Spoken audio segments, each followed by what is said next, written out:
O Parincast é o seu espaço para ouvir e debater temas importantes sobre educação, saúde, trabalho e cultura no Brasil. Essa é mais uma realização da Parimpar, editora independente. Educação e direitos humanos. Muita gente faz cara de paisagem quando ouve esse tema, mas quando sente na pele a discriminação, o bullying ou algum tipo de agressão verbal ou física, impõe essa bandeira e fala alto. Restrição aos direitos humanos é crime e está na nossa Constituição Federal, mas como isso é abordado por a meninada, a gente ouve muito se falar em violência na escola e normalmente em escolas públicas. Mas e nas escolas particulares? Como esse conteúdo dos direitos humanos tem sido abordado?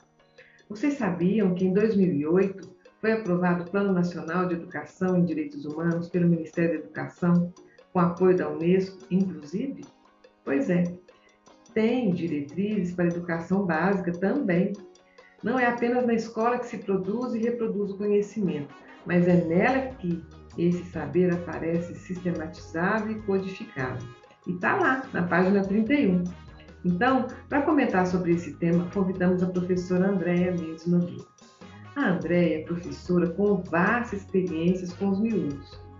Além disso, tem uma família exemplar, filhos maravilhosos e sabe bem o quão difícil é gerenciar a questão da inclusão. E para nós, falar de direitos humanos também é falar sobre inclusão. Então, Andréia, tudo bem com você? Olá, Patrícia, tudo bem?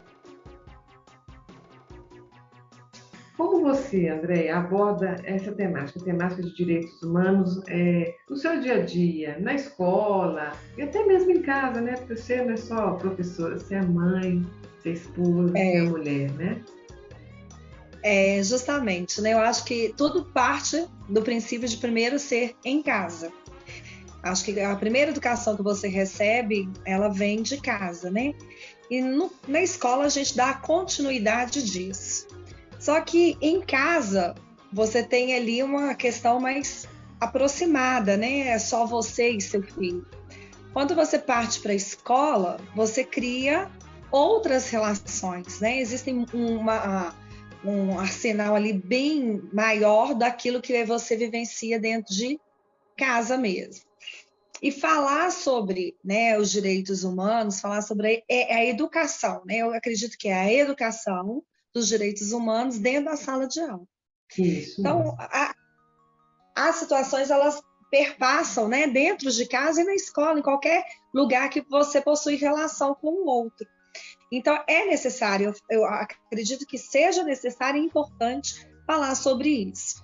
E quando você coloca em sala de aula, né, você está colocando para os meninos conhecerem os vários pontos de vista que existem, porque cada um vem de uma família. Então, o que é de uma família é diferente do outro, então você vai conhecendo. Você proporciona diálogos, né, de apresentar o seu modo de ser com o outro e o outro perceber como que você vivencia, como que você olha, como que você percebe esse ambiente. Reduz a violência, porque você está falando, né, sobre um assunto, e aí quando você traz esse assunto, né, a questão do bullying, a questão do trabalho infantil, né, por mais que seja distante, que eu estou numa escola, né, particular, mas quando você traz isso, eles conseguem perceber, né? Eles comentam que ao passar na rua percebem crianças trabalhando, eles conseguem através de literatura que a gente trabalha em sala de aula, através de vídeos que a gente assiste. Então, proporciona um diálogo, né? E isso é importante a gente conversar para ter a criança ter noção que do mundo dela existe um outro mundo maior, que existem pessoas que convivem com ela, que o mundo de casa é diferente do mundo da escola, que a gente está abrindo, né? Passando dos muros e entrando no coletivo. Então, quando você está trabalhando em casa, você fica no eu, né? Olha, cuidado, meu filho, ó, por conta disso e tal. Quando você vai para a escola, você vai com nós. Aí já não é mais o eu, não é o singular, é o plural. Então, quando você fala no plural, você fala no coletivo, você coloca essa educação para os direitos humanos, mesmo que você não tenha recebido bullying, mas você pode associar que aquela situação ali pode ter acontecido, deixado uma criança insatisfeita, triste. Então, o que você faria? Que não é com você, pode ser com outro. O que você faria? Então, assim, a gente tem que preparar. É necessário falar, é necessário discutir, é necessário aprender a ouvir o outro, a ter empatia pelo outro. Acho que é mais por essa linha. Não, legal, e até para dar mais conforto, né, na convivência, mais harmonia na convivência. É bem legal isso que você tocou no assunto aí. E na Covid, né, as escolas, mesmo as particulares, elas tiveram que ajustar a metodologia de ensino, né, André, para híbrida. E na fase mais aguda, chegou a usar o ensino à distância como única forma de manter a escola em atividade, né? E você que trabalha com crianças que têm acesso às mídias sociais a todo momento, como é que você lidou com essa temática, ainda que indiretamente? Antes da pandemia, a gente vai querer saber o antes, né? Sua experiência com o antes, na pandemia e no pós-pandemia, né? Porque tem isso também, né? O depoismente. Então, a experiência foi aquela experiência assim, quando eu trabalhei, o último dia foi no dia 17 de março. Quando a gente saiu, eu peguei minha bolsa, eu imaginava, daqui 15 dias a gente volta, né? Vai acontecer e tal, 15 dias.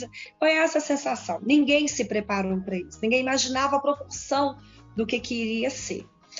E aí, quando eu pego a minha bolsa e venho para minha casa e a gente não sabe o que está acontecendo, eu vivenciei 3 momentos. O momento online, o momento híbrido e o momento do retorno presencial. O online, eu vou falar assim, nós passamos por uma situação de reinventar. Nós tivemos que reaprender muito, mas foi muita coisa. O professor, ele teve que assim, se desdobrar, criar várias estratégias e de ferramentas que nós não tínhamos nem imaginávamos que existia. Um Zoom, né? Uma coisa que é tão rotineira, um Meet agora, que quando você fala, você, né, tem agora tudo bem, a gente encontra no Meet, no Zoom. Então, assim, para a gente foi angustiante. Eu digo assim, para o professor, para ele teve que se reinventar. Mas o trabalho foi muito bacana, foi um trabalho em equipe, sabe? Porque todo mundo foi aprendendo. Então, assim, quando entrou no totalmente online, era uma situação que a gente não tinha domínio e as crianças também não tinham domínio. Então, era todo mundo navegando pela primeira vez. Legal. E eu senti um dando a mão para o outro. E aí, assim, eles lá aprendendo, a gente ajudando, e eles também nos ensinando. Muito legal. E aí que é muito legal, porque é aquela coisa, né? O professor não é detentor do saber, ele também aprende. Então, assim, foi muito visível, foi muito gostoso. Depois veio o momento do híbrido, que não dava para ser com todos, tinha que ser metade da turma em casa, metade da turma na escola. Gente, fantástico. Assim, saber que o outro tem que aprender, que na hora que o outro que está em casa falando, o da sala tinha que esperar a vez para poder participar. A gente tinha 2 salas de aula. E eu me lembrei da época do meu pai, que ele estudava, que ele falava assim, olha, eu estudei, era uma professora só e era todo mundo junto. Era primeiro ano, segundo ano, terceiro ano, quarto ano, todo mundo junto. Então, assim, eu tinha 2 turmas. Uma em casa e uma na escola, com movimentos totalmente diferentes, né? O movimento da casa é diferente do movimento da escola. E quando a gente está na escola, a gente tem que saber conviver com o outro. Eu já não estou mais sozinho. Então, assim, e aí depois veio o presencial. O presencial foi aquela sensação de ufa, que delícia! Agora a gente pode ver ao vivo e a cores. Tocar, assim, né? Sentir o cheiro. A gente via pela tela, e aí a gente olhando assim de perto, mesmo não podendo nos tocar, chegamos de máscara, percebendo somente os olhares, mas proporcionou um elo de afetivo tão grande. E assim, aonde eu trabalhei foi 100% dos alunos participando da aula, a gente não teve problema. com aluno que não assistiu aula. Ele deu-se o jeito, né? Às vezes ele estava em locais diferentes, no serviço. Teve casos de crianças no serviço dos pais, porque alguns pais voltaram. Então, assim, foram criando ambientes, situações, mas levou-se esse online, esse híbrido, de uma forma muito séria mesmo, sabe? E a gente imaginava assim, será que aprendeu? Ai, mas quando chegaram? E não é que aprendeu mesmo. Então, assim, aprendeu do jeitinho deles. É claro que muita coisa a gente deixou de, né, ser como era antes, mas houve uma mudança, e nesse turbilhão de coisas que aconteceram, houve sim aprendizado, e eu tiro assim, a gente teve que se reinventar, os meninos tiveram que se reinventar, e tudo muda, nada permanece, e a escola precisava desse movimento, entendeu? Ela precisava ter essa coisa de ficar mais presente no nosso momento aqui, né? Nessa internet, nessa conexão, coisa que estava um pouco distante. Eu acho que além de aproximar, criou uma possibilidade de chamar a família mesmo. Por mais que a gente faça reuniões, que chame a família para poder estar ali no ambiente escolar, ela sentiu o peso também de que é o acompanhamento do filho, né? Porque em muitos casos há uma delegação de responsabilidade para a escola, né? E eu vou te falar assim, tanto no ano de 2020 quanto no ano de 2021, que foram 2 anos, né, nessa situação, foi um momento que as famílias perceberam o trabalho do professor. Eu tive muitas famílias falando, gente, como que vocês, né, que bacana o que vocês estão fazendo, como que vocês conseguem fazer isso? Nossa, eu não teria... Né? Por isso que a gente fala, a gente tem didática, a gente estudou para isso. Então, assim, muitas famílias perceberam o trabalho do professor e valorizaram muito, sabe? Isso era muito nítido. Ano de 2020, o último dia de aula, já estava assim, alguns alunos viajando, nós terminamos dia 22 de dezembro, nós terminamos dia 22 de dezembro de 2020. Então, assim, foi dando um horário, todas as câmeras ligadas, mas ali não estavam somente... Aqui, eu paro emocionada. Não estavam só os alunos, estavam as famílias, para agradecer todo o trabalho apresentado, sabe? Então, tipo assim, as famílias perceberam o movimento, elas viram que a gente também estava aprendendo, mas elas foram parceiras. Legal. E passaram a cobrar menos e a respeitar, né? Fundamentalmente respeitar. E mesmo os pequenos passaram a ter, eu acredito, né, uma visão diferenciada do professor, assim, no sentido de respeitá-los mais, né? É gente como a gente, né? Então não é uma coisa intocável, né? Como alguns pensam que seja. E assim, a gente teve muitas atividades que se aproximaram, sabe? Então, tipo assim, gente, vamos fazer tal coisa. Então, organiza aí o seu espaço. Então, eu organizava o meu espaço, eles organizavam o espaço para fazer essa troca. Foi, assim, foi diferente, foi interessante. É o que nós tínhamos, né, como recurso. Mas eu acho assim, valeu a pena, não foi, né? Às vezes a pessoa fala assim, foi um ano. Não. Da minha experiência, não foi perdido. Não percebi. Ficaram algumas lacunas, que não tem como a gente comparar o presencial com o que está em distância.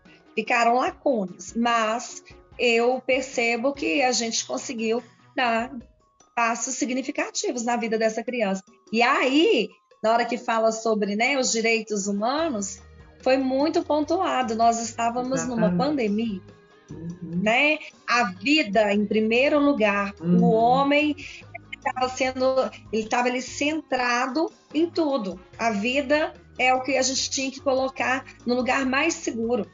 E ado, cada um no seu quadrado, respeitando o seu espaço, o seu limite, né? Isso é legal, isso também é direitos humanos, né? Respeitar o limite de cada um e aí até o limite que é permitido, né? Não avançar além do que o outro me permite, né?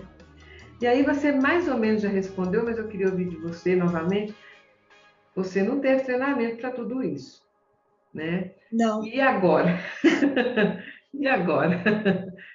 Tem tido para manter esse pique? Como é que tá as coisas? Esse saculejo não foi só na escola, não foi Sim, só das crianças. todo mundo passou por isso, mas eu digo assim, eu falo que aonde eu trabalho, a nossa equipe pedagógica, aí eu falo um todo, sabe?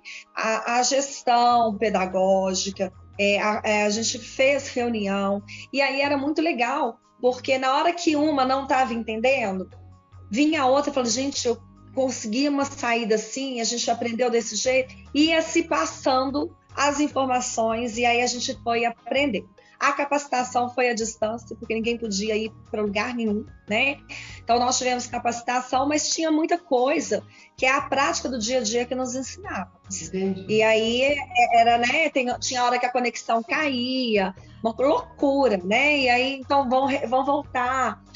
E com isso, a gente, né, foi aprendendo que para os meninos que estavam em casa, nós permanecíamos no horário integral, nós fizemos aulas de 45 minutos cada módulo, de Nossa, 5, né? 5 aulas diárias de 45 minutos cada. Então, assim, as aulas tinham que ser interativas, a gente criou muitas situações para que o aluno, né, esse momento, o aluno de hoje é um aluno diferente do meu tempo, né? exatamente, do nosso tempo. Então, justamente. Então, assim, tem muita coisa que chama a atenção dele. Então, assim, a gente teve a preocupação do quê?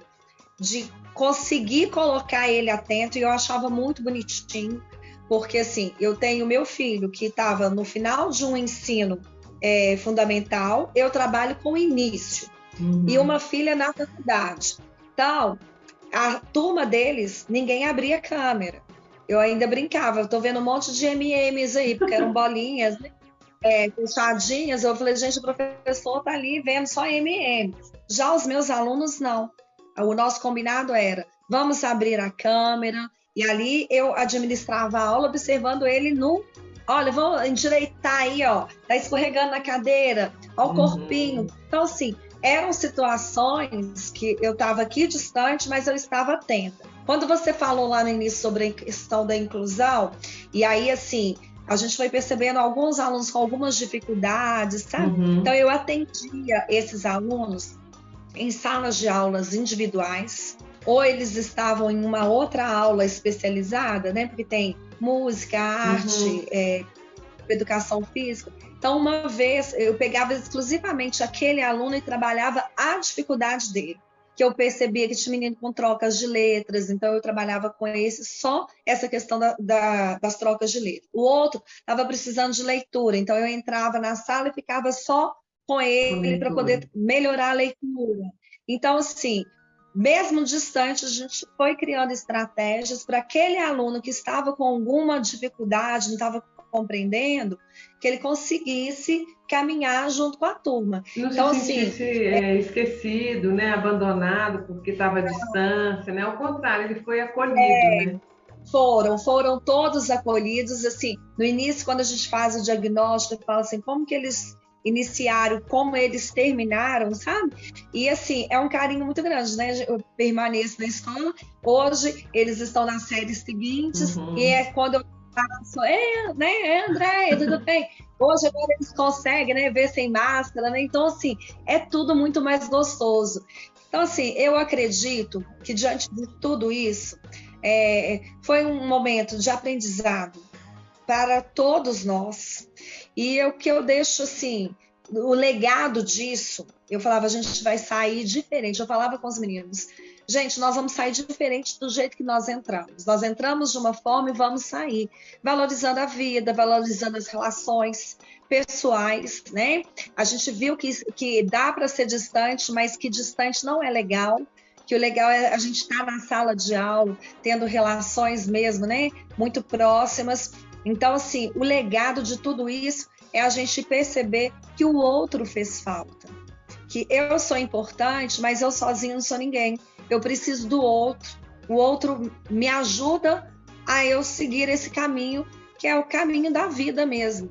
Para isso eu preciso ter muita empatia, né? Saber que quando que eu posso falar, quando que eu posso escutar, o que eu posso fazer para ajudar. Converso muito com eles que a gente faz quando eu tem uma atitude, você é o próprio termômetro da sua atitude. Se fizesse com você, será que você iria gostar? Uhum.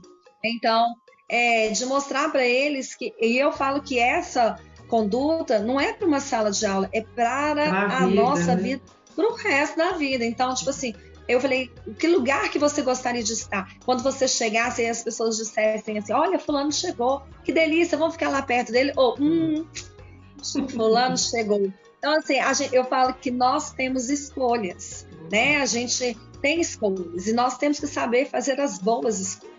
Então, é importante a gente conversar. Eu falo que aquilo que está incomodando tem que ser exposto. E aí, assim, é o nosso papel como mãe, como educadora, né, de acolher, de aprender a até ver, né? Eu falei que como a gente não via boca, pelo olhar a gente via se estava falando ou não, né? Então, quer dizer, nós temos o nosso corpo fala. Então, a gente precisa de observar os nossos filhos, os nossos alunos, uma totalidade. André, foi muito bom conversar com você. O Parincast é uma realização da Parimpar, editora independente. A apresentação é da editora, educadora e escritora Patrícia Costa, ou Patiluque. Deixa aqui os seus contatos para quem queira conhecer e acompanhar o seu trabalho. Eu tenho, né, rede social, eu estou no Instagram ou no Facebook, como Deia Mendes Nogueira, e o meu e-mail é deia.mendesnogueira@gmail.com. Quem quiser entrar em contato, eu adoro trocar experiências, isso é muito importante, né? A gente aprende todos os dias.